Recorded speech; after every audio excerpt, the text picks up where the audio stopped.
네, 두 분 모셨습니다. 오석진 명지대 교수, 2주 만에 뵙네요. 어서 오세요. 네, 안녕하세요. 영어의 경제학자 오석진입니다. 네, 지난주에는 개인 사정 때문에 함께하지 못하셨고요. 네, 대단히 감사합니다. 네, 김원장 KBS 기자 모셨습니다. 어서 오세요. 안녕하세요. 네, 날이 많이 춥습니다. 입동입니다. 예, 네, 예. 건강 잘 챙기시기 바라고요. 59주 경제학은 잘 되고 있습니까? 뭐 천철님 덕분에 예. 뭐 구독자 1,000명 넘어서 가지고 2,000명 향해서 지금 달리는 중입니다. 예. 예. 논문 읽어주는 59주 경제학. 예. 구독 좋아요. 대단히 감사합니다. 알겠습니다. 예. 자, 오늘은 이야기를 안 할 수가 없는데요. 트럼프가 다시 집권을 하게 됐습니다. 자, 일단 우리 두 분이 한번 이 경제적 관점에서 이 총평을 들어보고 싶은데, 김원장 기자는 딱 트럼프 당선 확실히 떴을 때 어떤 생각이 드셨습니까? 그러니까 트럼프 후보가 대통령이 된다는 게 놀라운 게 아니고 미국 국민들이 다시 트럼프를 선택했다는 게 놀라웠고요. 네. 그 많은 여론기관, 하루 전 여론기관, 미국의 공신력에 있는 여론기관 8은 해리스를 점쳤는데 어떻게 이렇게 다들 빗나가나, 이것도 놀라웠고요. 참사가 벌어졌죠. 네. 여론조사 참사가 벌어졌고. 아무튼 오석진 교수는 놀라웠습니다. 네. 하여간 미국 그 국민들도 검사는 안 되는구나. 그런 판단을 내린 것 같아요. 해리스가 검사 출신이거든요. 네, 검사장 출신이죠. 네, 그래서 그 검사들이 이제 쌓아온 그 식견이라고 하는 게 상당히 좁은 분야에 특히 이제 법정 관련된 이제 뭐 이런 그 법률적인 이슈에 극한돼 있기 때문에 근데 대선은 조금 더 그 넓은 전장에서 벌어지는데 해리스가 보여준 그 다양한 토론이나 좀 TV 쇼 이런 데서 보여준 식견을 보면은 이 미국 국민들의 신뢰를 주기에는 좀 굉장히 부족했다. 이제 이렇게 보여지고 제가 재정학적으로 봤을 때 이제 트럼프 시대에 관세 시대가 열렸다 이제. 그러니까 그거 하나하나 이제 좀 짚어봐야 되는 거죠. 근데 일단 그 앞서 저희가 본방에서 이제 최정권 전 외교부 1차관하고 인터뷰를 했는데, 최정권 전 차관 같은 경우는 결국은 먹고 사는 문제, 특히 인플레가 그리고 미국 표심에서 가장 큰 영향을 미친 것 같다라고 분석을 하더라고요. 동의하세요? 동의합니다. 그래요? 역시 먹고 사는 문제. 근데 우리가 이런 걸 전망하지 못해요. 결과가 나온 다음에 갖다 붙이는 것 같아요. 알았으면은 트럼프가 된 줄 알았겠죠 미리. 그러니까. 네. 예를 들어 지난 4년 동안 유례 없이 높은 경제 성장률을 보였고, 일자리 고용률 같은 건 정말 완전 고용 상태였고, 실업률 굉장히 낮았고 했지만, 예를 들어 우리 아들이 취업을 딱 해서 돈을 많이 벌어온다. 그럼 이게 누가 어느 유권자가 이거 대통령이 잘해서 이렇게 된 거야 이렇게 생각합니까? 우리 아들이 열심히 해서 좋은 일자리 가졌어 이렇게 이야기하죠. 예. 그렇잖아요. 예. 그런데 이제 마트에 가면 가격은 2배 올라 있고, 미국처럼 기름값이 싼 나라가 이제 기름값이 2배 돼 있고 지난 몇 년 동안. 그럼 이건 이게 정부가 유동성을 강화해서 금리를 낮춰서 또는 일자리가 많아서 기대 인플레이션이 높아져서, 이렇게 생각하는 사람이 어디 있습니까? 대통령 나쁜 놈이지.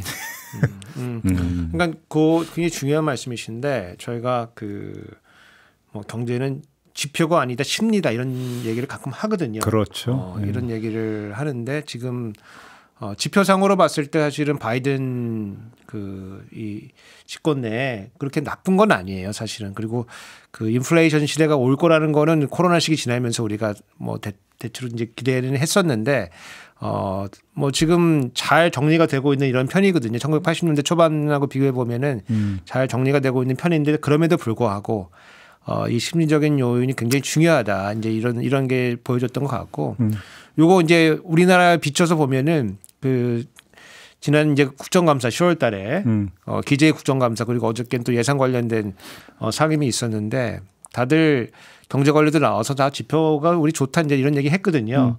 근데 그거와 비교해 봤을 때 이제 국민들이 느끼는 체감하는 이러한 경제 어려움이라는 거는 이제 말도 못 하는 거거든요.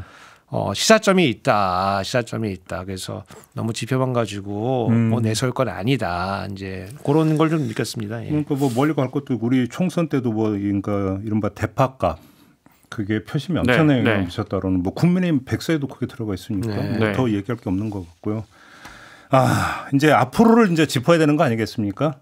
트럼프 2기 행정부의 경제 정책이 어떻게 전개가 될 걸로 전망을 하십니까?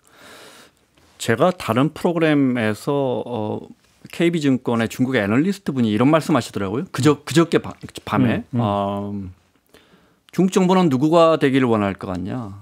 해리스보다는 트럼프를 원할 것이다. 왜냐하면 해리스 그러니까 민주당 행정부 같은 경우에는 그동안 이제 우방국들과 함께 중국을 이렇게 한 겹씩 조여가는 맞아요. 정책을 펼쳤다면 트럼프 대통령, 트럼프 후보는 트럼프 당선자는 사실은 우방 이런 거 별로 중요하지 않고 미국의 이익이 중요하기 때문에 중국 입장에서는 단판 지어서 자 관세 너희 정말 60%의 보복 관세 때릴까? 그러면 우리 과거 1기 때도 그랬거든요. 우리 곡물 수입할게. 우리 텍사스 원유 수입할게. 이렇게 해서 협상이 되는 상대다. 지금 쿨한 거래가 가능하다. 네. 그렇기 때문에 오히려 차라리 이렇게 조여오는 이런 망에서 트럼프와 하는 게 더 낫지 않겠느냐라는 뷰를 보여주셔서 일견 그럴듯하다 했는데 우리가 여기서 주목해야 할 단어는 우방입니다. 우방. 네. 민주당 행정부라면 사실 우리 정부는 우리 정부가 지금 이제 굉장히 이제 무역 때문에 미국에 대한 치우침이 이제 커지고 있는데 그 방향으로 갈 수밖에 없는 상황이고. 네. 근데 과연 이제 이 미국이라는 배를 올라타야 되는데 트럼프 대통령은 우리를 반겨줄 수도 있지만 예를 들어 지난 3년 동안 우리가 미국에 대해서 연평균 무역 흑자가 27%씩 높아지고 있거든요. 중국에 대한 무역이 줄어들면서 미국에 지금 우리가 교역을 중국 20%, 미국 20% 이렇게 합니다. 과거에는 25%, 미국이 15% 정도였거든요. 근데 이게 장부 열어보면 이제 트럼프 대통령이 된 다음에 이렇게 1월에 취임한 다음에 장부 열어보면 한국 왜 이렇게 돈 많이 벌어가? 네. 이렇게 되면 이제 우리가 또 어떤 뭐 방위비 분담금뿐만 아니라 어떤 고지서가 날아올지 모르기 때문에 네. 우리 입장에서는 정말 결국 이제 통상 문제가 이제 본격화될 것이다. 네, 그리고 어쩌면 민주당 행정부보다 훨씬 더 강적을 만났다 이렇게 보는 게 맞을 것 같습니다. 우 교수님 어떻게 전망하세요? 저는 약간 이 뭐 중국 전문가 애널리스트 그분하고 좀 사실 반대인데 그 트럼프의 경제 정책에 대한 평가는. 저희가 영어로는 predictable, unpredictable 이렇게 표현하는데 네. 그 예측 못하는 것이 가장 확실하게 우리가 예측할 수 있는 바이다. 뭐 이런 거거든요. 그분이 이제 뭐 그 어떤 데이터나 뭐 어떤 이런 그 예측 가능한 거에 의해서 뭔가 진행하는 게 아니고 상당히 이제 그 영어 표현이 guts인데 이제 이렇게 막 배짱이나 이런 약간 그 이 지레 짐작으로 이렇게 하는 것들이 많기 때문에 그렇게 조변 섞게 할 거라고 하는 거는 네. 우리가 예측할 수 있다. 네.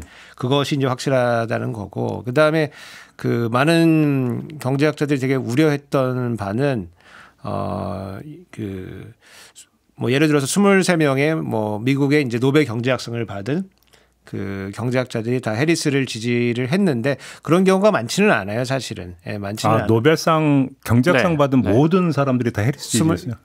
뭐 다는 아니지만은 23명이 모여서 이제 뭐 그 여러 가지로 이제 그 해리스를 이제 지지한다는 해리스 경제 정책을 지지하는 정확한 뭐 그런 건데 그거를 표현한 거는 이제 그 트럼프가 얘기하는 여러 가지 그 경제 정책 중에서 특별하게 이제 그 관세 관련된 이런 정책들이 미국 그 국민들의 여러 가지 그 경제적인 이익을 해야 할 것 같다. 이제 이런 분석들을 많이 내놨거든요. 예를 들어서 지금 그 트럼프가 내놓고 있는 소위 이름 말하는 이제 트럼프 텍스라고 하는 트럼프 조세책이라고 하는 거는 이제 소득세나 법인세 같은 걸 좀 내려주고 특히 뭐 연방 소득세를 없앤다 뭐 이런 얘기까지도 이제 하면서 내려주고 그거를 관세로 대체하겠다.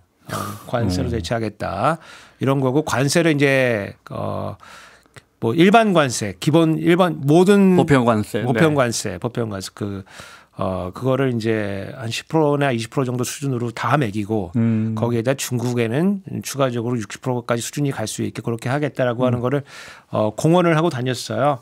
그래서 트럼프 머리에는 관세가 모든 대부분의 경제 문제를 해결할 수 있는 만능 열쇠다. 이제 이렇게 하고 있는데 우리 지금 그 이 조세의 역사를 보면은 이 관세가 사실은 그 국경을 넘어갈 때 내는 세금이기 때문에 일종의 거래세 같은 거거든요. 그래서 이런 거를 좀 내리고 소득 기반으로 이제 과세를 하자는 쪽으로 왔는데 지금 이제 뭐 19세기 말 20세기 초반의 형태로 지금 돌아가는 거기 때문에 상당히 많은 경제학자들이 조금 사실 이제 교수님 말씀하셨지만 트럼프가 이야기하는 것 중에 거의 대부분이면 사실 말은 전혀 안 돼요. 그러니까 이 소득세 세수하고 관세 세수하고는 이건 비교할 수도 없는 것이고 규모가 대체할 수도 없는 것이고 어쨌든 우리가 이제 95년 WTO 체제 이후에 미국을 중심으로 해서 자유무역 거기에 중국이 들어오고 그 중국이 값싼 제품을 잘 만들어서 수출하고 그래서 중국, 대만, 일본, 한국, 독일 이렇게 제조업 강국들이 막대한 수익을 올리는 그런 시대는 지나가고 있다 트럼프 때문에. 그런데 뭐 비단 저 노벨 경제학상 받은 분들뿐만 아니라 트럼프 일기 행정 그 당시에 트럼프 대통령 옆에 있던 거의 모든 사람들이 다 등을 돌렸어요. 네, 우리가 아는 뭐 아무나 이야기 예를 들어 마이크 펜스 부통령마저도 등을 돌려서 트럼프 대통령 반대했고요. 폼페이오 국무장관, 존 볼튼 같은 사람이 어떻게 안보보좌관을 했는데 진짜 안보보좌관 시켜가지고 북미에 담할 때 아주 큰 역할을 했는데 날아가고 그다음에 자서전 써가지고 네, 돈 벌고 트럼프 대통령 막 하고요.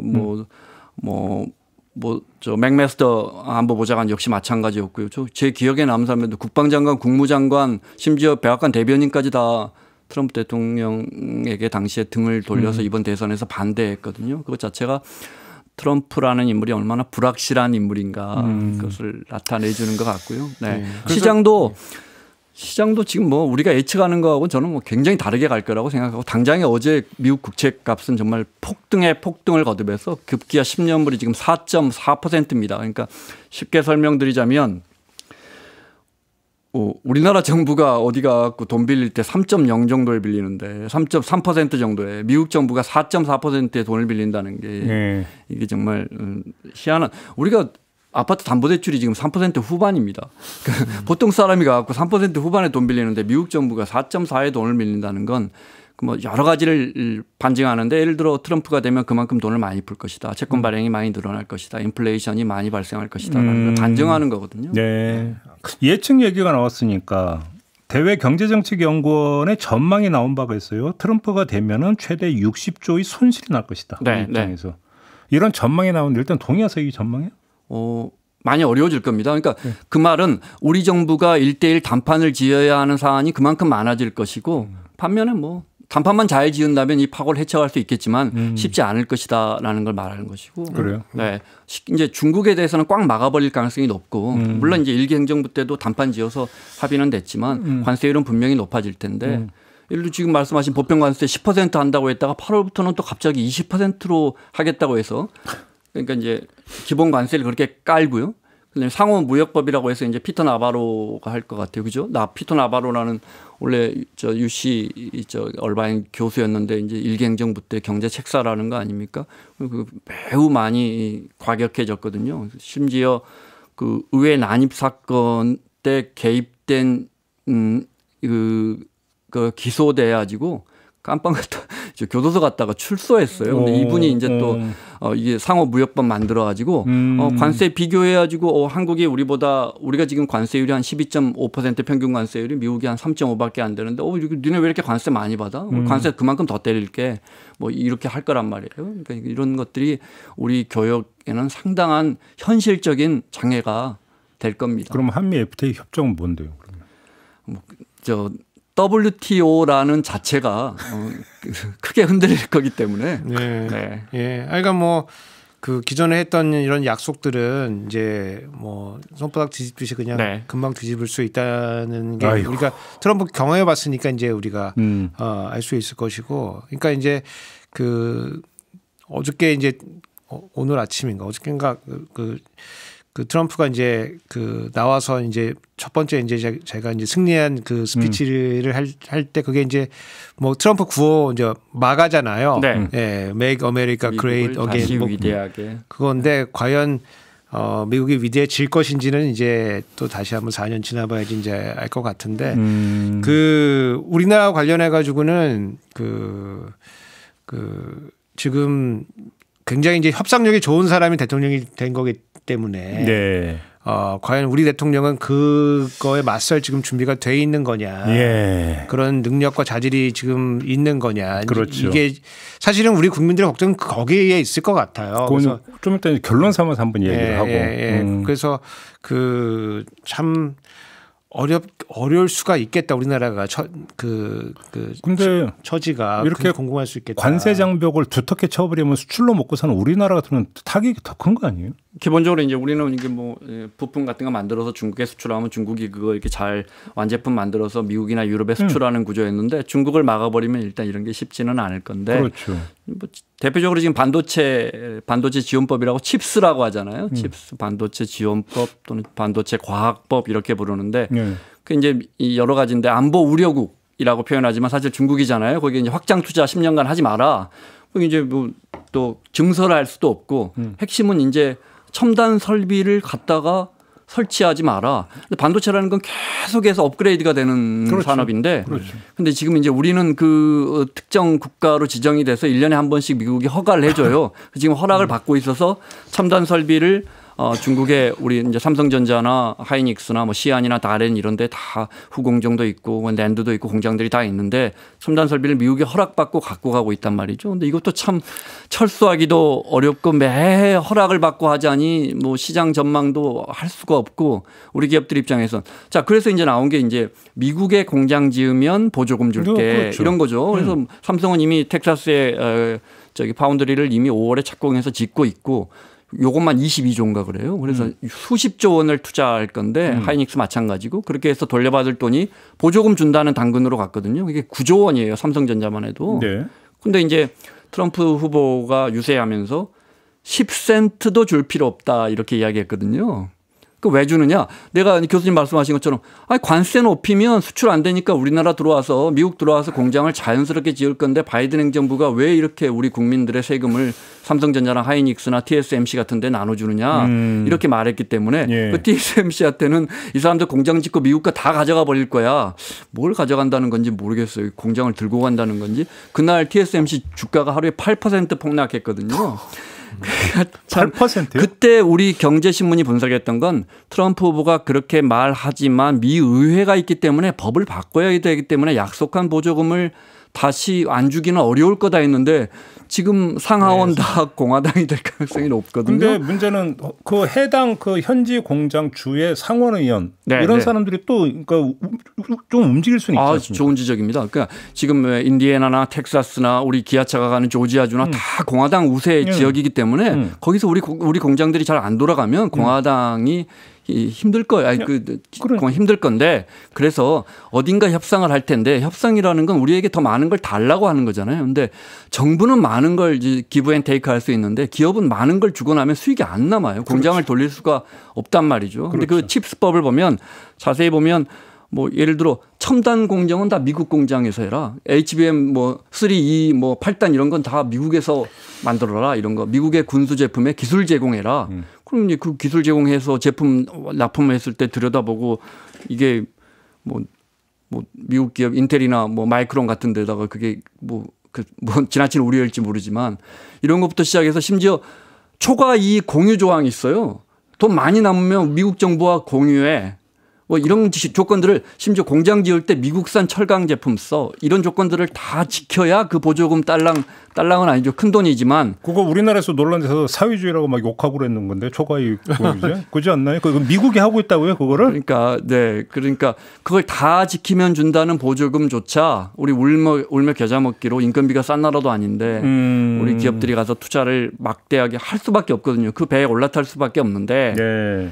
그것마저도 안 준다고 저렇게 큰 소리를 치니까. 그러니까 이제 뭐 상징적으로 뭐 그 바이든 그 정부의 뭐 정책이 뭐 IRA 뭐 이런 거니까. 네. 그거는 뭐 상징적으로도 삭감하거나 수정하는 조치들을 취할 거고. 네. 아까 뭐 기자님 말씀해 주신 것처럼 이제 원래는 이제 뭐 입법 사항들이 좀 있어가지고 그 좀 바꾸기 좀 어렵지 않을까 이런 생각도 하긴 했지만은. 뭐 상원 하원을 거의 다 장악을 했기 때문에 그렇죠. 예, 그래서 그런 것들은 이제 뭐 예산과 동시에 상당수 이제 수정이 될 거다라고 이제 보는 게 맞고 그러면은 그 아까 뭐 그 그냥 우리 이제 희망으로 돌리는 건데 사실은 그 지역에 여러 가지 이제 지역 정치인들이 그래도 지역의 뭐 일자리나 뭐 이런 것들 위해서 뭔가 좀 중간 어딘가에서 우리나라 기업도 좀 손에 좀 들보는 선상에서 뭔가 좀 뭔가 좀 협상이 이루어지지 않을까라는 우리 사실 기대인데 일단 투자가 가기 때문에 거기서 우리나라도 사실 보조금 안 준다고 해서 그걸 뺄 방법도 많지는 않거든요. 네, 그러면 이제 협상을 빡빡하게 한다 그러면은 니네가 어쩔 건데 사실은 우리가 안 준다 그러면은 이렇게 나올 수가 있어가지고 상당히 생각했던 것보다는 트럼프가 더 빡빡하다 이렇게 보고 우리가 협상 전략을 세워야지 뭔가 중간 어딘가에서 뭔가 좋은 일이 일어날 거라 생각하면은 상당히 너무 희망적인 그러면 해석이 될 아까 거예요. 교수님 말씀하셨던 우리 정부는 뭘 할 수 있느냐 그리고 준비가 되어 있느냐 지금 이걸 점검을 해야 되는 거잖아요. 어떻게 평가를 하시는데? 우리 정부는 준비가 안 돼 있다고 봐야 되겠죠. 그래요. 일단 왜냐하면은 대통령이 지금 뭐 어제 오늘 해서 지금 트럼프랑 전화를 했었어야 되는 건데 전화를 했다는 소식을 제가 못 듣고 어디 무슨 뭐 SNS에다 뭘 트위터에 올렸죠. 예, 뭐 답글 달았다는 건데 X에 올렸습니다. 예, 그건 이제 트럼프가 X가 많이 이제 머스크 거니까 앨런 머스크가 이번에 이제 트럼프 대통령과 매우 가까운 관계를 근데 그 유지했기 계정은 때문에. 트럼프가 또 많이 안 쓰는 계정이라고 또 그래가지고 트럼프는 자체 SNS를 갖고 있거든요. 예, 그러니까 지금 뭐 많이 시도는 했겠죠. 많이 시도는 했겠는데 네. 시도는 했겠는데 그게 지금 그 전화했다는 게 안 나온 걸로 봐서는 상당히 네트워크가 지금 굉장히 약해져 있는 거고. 그렇죠. 예, 뭐 어저께 특히 이제 한미일 바이든이랑 뭐 이렇게 해가지고 뭐 3자회담 하겠다고 어저께 발표했거든요. 그래서 상당히 참 이 정부의 외교 라인이라고 하는 게 대외 정책하는 라인이라고 하는 게 참 정신 나갔구나 진짜 그런 생각이 좀 들어서 네. 이거를 봤을 때 지금 초장이 지금 분위기가 좋지가 않다. 그래서 국익지키기에는 상당히 지금 우리 대외 역량이 지금 약해져 있는 상태 아니냐 이제 이렇게 저는 그렇게 일감이 들었습니다. 당장에 이제 북핵 문제만 해도 과거에는 다자회담, 뭐 육자회담 이런 식으로 이제 우방국들끼리 중국과 연대해서 북한을 이렇게 압박하는 형태였는데 트럼프 대통령 전혀 방향이 다르잖아요. 방식도 다르고. 그렇죠. 우리는 지금 북한과의 관계가 매우 악화되어 있는데 예를 들어 백악관에서 나는 며칠 전에도 오케이 가이라고 그랬거든요. 김정은 위원장한테. 네. 뭐 어떤 게 오케이인지 모르겠지만, 네. 과거에도 뭐 햄버거 먹고 나가고 협상하면 뭐 문제될 게 없다고 했었고 그런 방식으로 타협점을 찾아버린다면 또 트럼프 2기에서 우리 정부 입장에서는 이건 다가갈 수도 없고 껴달라고 할 수도 없고 껴줄지도 모르고 네, 그러니까 어려운 아주 상황입니다. 중요한 말씀인데 지금 러시아 우크라이나 전쟁은 지금 조만간 이제 종식될 것 같다라고 하는 게 지금 이제 이 판세인데 그러면은 이런 예정된 사건을 앞에 두고서 지금 우리 정부가 두고 있는 수가 사실은 지금 말이 되고 있는 거냐? 그럼 우리 경제를 위해서 지금 도움이 되는 수를 두고 있는 거냐? 그러니까요. 예를 들어서 뭐 그 전황이 어떻게 진행되고 있는지 우크라이나에 지금 파병은 아니지만은 파병에 준하는 걸 하겠다고 하는 거니까 그거는 사실 러시아하고 지금 척을 지겠다는 얘기고 그리고 우리 뭐 국민들이 그 주목 안 했을 수도 있는데 우리 이럴 때 뭔가 좀 이념을 좀 강화해 가지고 우리가 지난 몇 년 동안 해왔던 게 이제 경제 안보 경제 뭐 이런 걸 해왔고 그거를 뒷받침하기 위한 기금이 새로 만들어져 가지고 5조의 추가적인 이제 채권을 발행하겠다고 어저께 기재부 장관이 나와서 설명을 했거든요. 그래서 지금 사실은 경제 안보 경제 뭐 이런 뭐 축이 완전히 무너지지는 않겠지만은 네. 기존에 해왔던 이런 그런 전략과는 충분히 굉장히 다른 이런 전선이 펼쳐질 건데 과연 우리 정부는 이 달라진 이 세계 정세에 적응할 만한 아니면 바뀔 만한 이런 유연한 그런 라인들이 지금 정책을 피고 있는가라고 하는 점에서 이제 국민들이 걱정이 좀 커지겠죠, 사실은. 지금 이제 교수님이 유연한이라는 표현 썼잖아요. 근데 지난달에 러시아 카잔에서 이게 브릭스 플러스 회담 있었단 말이죠. 러시아가 지금 의장국이라서 브릭스라는 게 이제 브라질, 인도, 중국, 러시아 뭐 이렇게 남아공까지 하고 이제 거기에 추가로 몇 개국이 더 포함됐는데 여기 모두 22개 나라 정상이 참여했단 말이에요. 예. 거기 보면 인도네시아나 태국 같은 나라들도 어느 한편에 들지 않으려고 굉장히 유연한 외교를 쓰고 있고 심지어 투르키의 에르도안 대통령도 참석을 했고 나 브릭스에 참여하고 싶다 그랬어요. 근데 터키 같은 나라는 나토 국가입니다. 그렇죠. 미군이 주도하고 있는 나라입니다. 그렇죠. 그런 나라들도 심지어 러시아 같은 미국의 적대 국가에 가서 지금 전쟁을 미국이 지원하는 나라와 전쟁을 하고 있는 데 가서 이렇게 중립 외교를 하려고 그러고 유연한 외교를 하려고 하거든요. 네. 마치 중국 중심에 다시 미국 중심, 중국 중심에 다시 이 신냉전이 이루어지는 것 같지만 사실은 굉장히 다극화되고 있거든요. 그런데 우리처럼 무역하는 나라에서는 특히 어느 한쪽 지금 우리가 이제 미국 편 안 들 수는 없거든요. 네. 안보 때문에. 그렇지만 굉장히 교수님 말씀하신 것처럼 유연하고 적을 적게 만들고 내 편을 많이 만드는 게 우리 경제를 살리는 길이거든요. 우리는 무역으로 먹고 사는 나라이기 때문에 이런 부분에서 준비가 돼 있는가.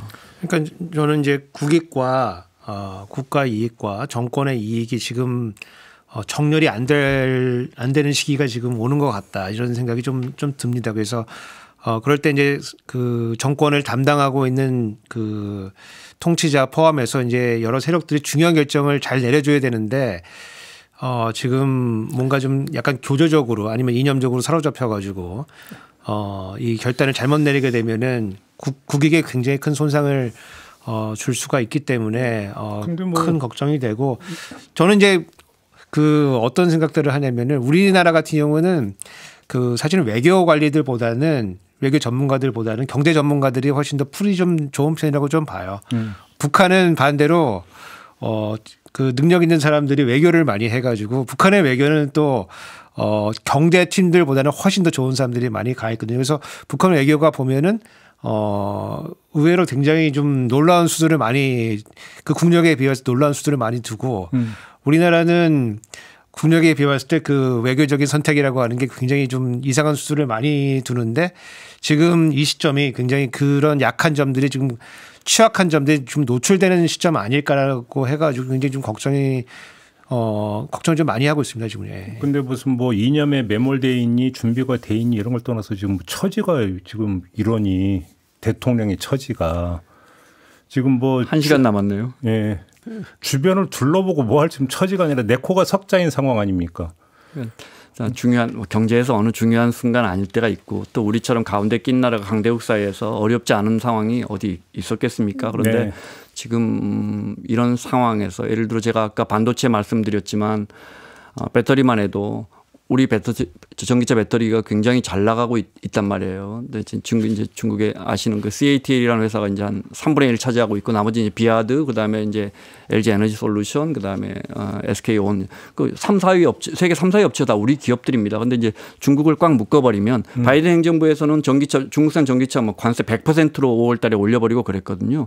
그러면 이제 수출하지 말라는 뜻이죠. 그러니까 이게 민주당이나 공화당 다 똑같은 겁니다. 그런데 중국 전기차나 중국의 리튬이온 배터리 전기차용 그 배터리가 못 들어간다면 그러면 자기들이 만들지 못하는데 어느 나라 거 쓰겠습니까? 우리나라 거 써야 한단 말이죠. 그런데 어젯밤에 테슬라 주가는 폭등을 했습니다. 폭등을 했는데 우리나라 배터리주는 어제 폭락을 했거든요. 그게 뭘 의미하느냐. 기회가 왔는데 그 기회를 우리가 잡을 수 있느냐를 시장이 반영하고 있는 겁니다. 단 하루를 봐서 우리가 예단할 수는 없지만 그런 부분들이 정부가 정말 눈여겨봐야 할 부분입니다. 구만전자 입장에서는 특히나 남다르게 보고 계시군요. 살려주십시오. 살려주십시오. 그러니까 제가 무슨 뭐 약간 그 증권사에서 무슨 뭐 100원씩 200원씩 주는 테슬라 주식이 좀 있어요. 아 그런 게 있어요? 그러니까 뭐 이렇게 클릭하면은 네. 주식을 조금씩 주거든요. 아, 그래요? 그래서 몇백 원 테슬라 주식이 있는데 테슬라가 35%인가 올랐던데요? 네. 35%요? 네.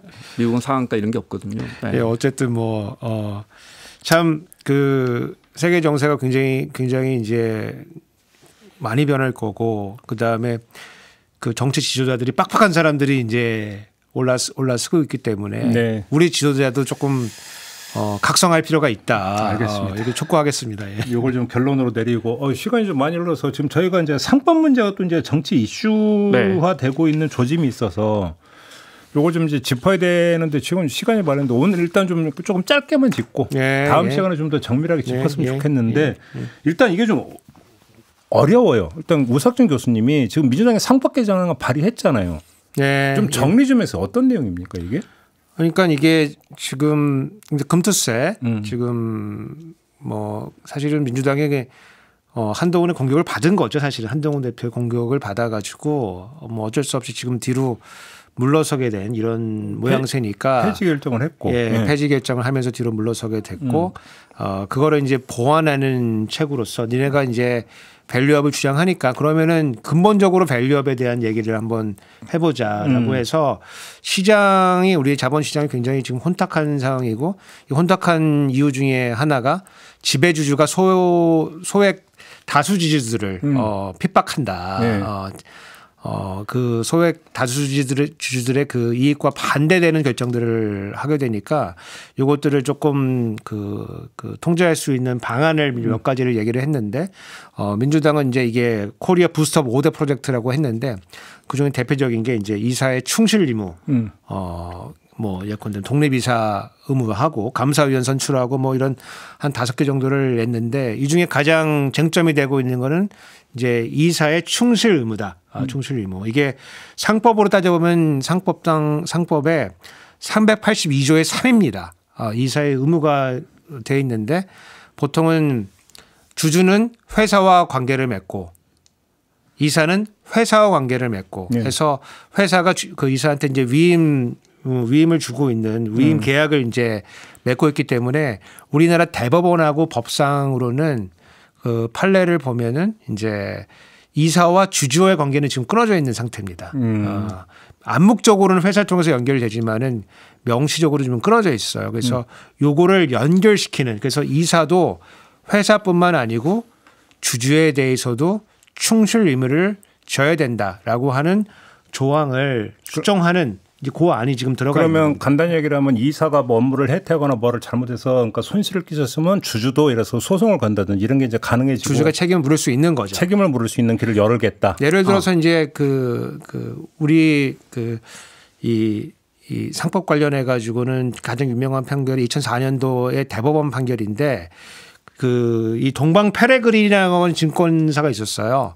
이 증권사가 사실 망했는데 망하면서 이제 이사들한테 이제 손해배상 소송을 걸었어요. 근데 그 이사들이 이제 뭐 기억하실지 모르겠지만 미더파 우리 망한 미더파 그런 주식도 갖고 있고 뭐 거래도 잘못하고 막 이런 뭔가 좀 회사에 그 피해를 끼치는 거래들을 했는데 그 니네가 배상해라라고 하는 이제 소송을 걸었고 대법원에서 니네가 이사들의 책임은 어디까지가 이제 이르게 된다라고 하는 판결을 내렸는데 그거에 따라 가지고 이사는 회사에 대한 책임을 지는 거고 주주에 대한 책임은 없는 거다. 이제 이렇게 돼 가지고 지금 이게 쭉 오는 거거든요. 그래서 요거를 좀 명시적으로 이 상법을 개정을 해가지고 분명하게 해줄 필요가 있다라고 하는 이제 그런 안이죠 지금. 그러면 쉽게 얘기하면 제가 조금 부연 설명을 드리자면 그러니까 이제 상법에 이제 개인이 있고 이제 법 개인이 있잖아요. 법 인격체가 있잖아요. 법인이 있잖아요. 근데 법인이라는 건 생각할 수도 없고 팔다리도 없으니까 이사회를 만들어서 이사회가 법인을 운영하게 돼 있는데 우리는 아시다시피 이사회가 이제 총수 대주주의 뜻대로 운영되잖아요. 그러면 이제 교수님 말씀하신 것처럼 어떤 소수 이사 일반 이사들의 뜻은 안 되는데 이사들은 그래서 상법에 어떻게 돼 있냐면 회사의 이익에 충실해라. 너 이익 챙기지 말고 이렇게 규정이 돼 있는데 여기서 회사라는 게 대주주의 이익만 복무하는 거 아니냐. 만약에 저 소액 주주나 일반 주주와 대주주의 의견이 달라버리면 LG화학에서 LG에너지솔루션이 이제 물적 분할될 때처럼 이게 대주주의 이익과 소수 이익 뭐 일반 주주들의 이익이 엇갈릴 때는 어떻게 하느냐.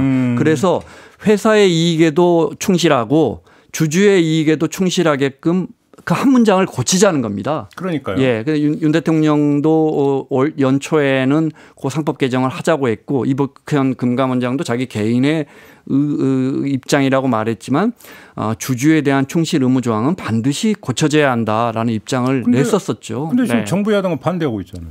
지금 여당은 지금 이제 대체로 그 나오는 발언들을 보는 반대하는 포지션이고 그거는 사실은 국민의힘이 뭐 전 국민을 대표한다고 하지만은 주로 대표하는 게 뭐 기업 측 뭐 아니면 뭐 재벌 측 여기까지 가긴 좀 너무 세긴 하지만 여하튼 그렇다고 치면은 그런 걱정들을 많이 하는 거죠. 예컨대 지금 주주라고 하는 게 뭐 한편은 아니지 않겠습니까? 저도 삼성전자 주주인데 내 의견을 반영해라.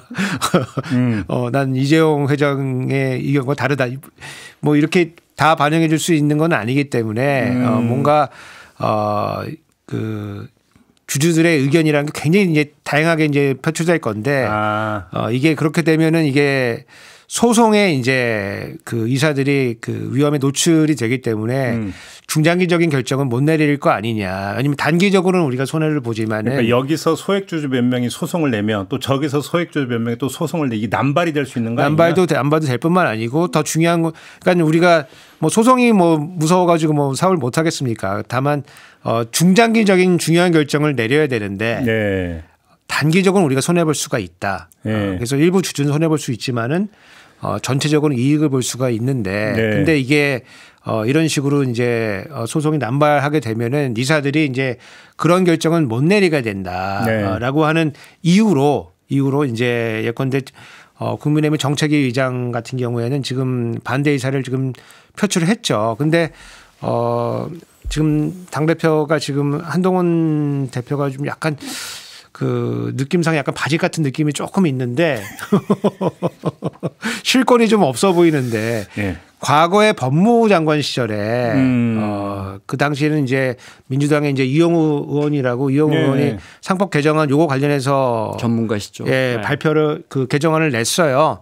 그때 이제 좋은 아니고 대정부 질의 국회에서 할 때 법무부 장관으로 굉장히 좋은 아니고 우리가 사실은 법무부 내에 상법 개정을 위한 특별위원회를 만들어서 이런 안까지 포함해 가지고 논의를 하고 있다 이렇게 얘기를 했었거든요. 네. 그러면은 그 포지션이 유지가 된다고 하면은 당연히 요 정도는 서로 주고받는 것이 그 한동훈 대표의 입지를 위해서도 좋다 사실은. 왜냐하면 금투세를 민주당이만 받았기 때문에. 그러면 주고받아야 된다라고 하는 당부성 진단 말고 주고받을 것인가라고는 전망을 한다면 어떻게 전망하십니까? 안 될 겁니다. 예, 바지기 때문에 안 될 거라고 보세요. 제게는 매우 강하게 반발하고 있습니다. 그래요. 저도 이제 그 특검법의 상황이 또 벌어질 수가 있다. 왜냐하면 지금 민주당도 지금 금투세를 폐지한다고 당대표가 얘기를 했기 때문에 반발이 좀 있으니까 진보 분락이 지금 껴져 나가는 지금 중입니다. 지금 진보 측에서 니네 이렇게 나올 수가 있냐? 니네 0.7%. 그러니까 이제 이재명 대표 같은 경우는 이제 중도 0.7%를 보고서 지금 이쪽으로 나아가는 중인데 그럼 우리는 눈에 안 보이는 거냐 하면서 지금 진보 분락이 조금씩 깨져 나가는 중이기 때문에 그거를 잠재우기 위해서라도 요 상법 개정안을 밀어붙일 수밖에 없고 그래서 연내 통과를 지금 약속을 하고 있는 중이고 이게 통과가 돼도 대통령은 특검 국면처럼 거부권 행사를 통해서 그 상황이 반복되지 않을까라고 지금 저는 우려를 하고 있습니다. 그러니까 민주당 주도로 본회의 통과 그러면 거부권 행사 또 이제 쳇바퀴 돌 거다. 쳇바퀴 돌듯이. 예. 알겠습니다. 그리고 조금 지금 속보가 들어왔는데 윤석열 대통령하고 트럼프 당선인이 통화를 했다네요. 오늘 오전 7시 59분부터 12분 동안 통화를 했다고 김태효 국가안보실 1차장이 이 소식을 전했다고 합니다. 다행입니다. 다행입니다. 네. 이 소식 전해드리면서 오늘은 좀 이렇게 마무리하고요. 상법 문제는 앞으로 좀 갈수록 정책 논란이 좀 될 것 같습니다. 그때 좀 더 정밀하게 한번 좀 진단해 보는 걸로 하고 오늘은 이렇게 좀 마무리하겠습니다. 두 분 수고하셨습니다. 수고하셨습니다. 네, 저도 물러가겠습니다. 고맙습니다.